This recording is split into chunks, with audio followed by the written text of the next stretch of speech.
Turpinam slīpēt metinājumu vietu šim te iemetinātajam stūrītim. Sākumā izmantojam cieto slīpējamo disku, lai noslīpētu lielāko metinājuma daļu, pēc tam smilšpapīra lapiņu disku. Panākam šādu te rezultātu. Man personīgi diezgan patīk.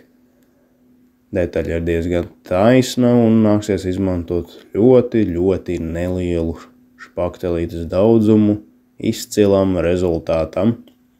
Tad, kad esam papriecājušies par darbiņu, tad ķeramies klāt šai te zonai, kur ir vairākas šahtas, pa kurām iet cauri degvielas līnijas un visādi vadi. Šo te pirmo detaļu noņemsim nost, lai varētu viņu atjaunot, un arī atjaunot vietu, kuru šī te detaļa pārsedz. Nofleksējam šīs te divas vietiņas un atzīmējam visu punktu metinājumu vietas.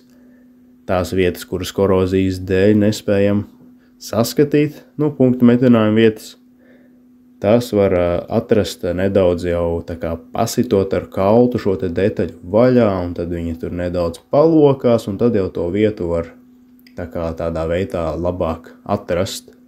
Tad, kad viss jau būs skaisti novurts, tad redzēsiet, kā izskatās zem šīs te detaļas.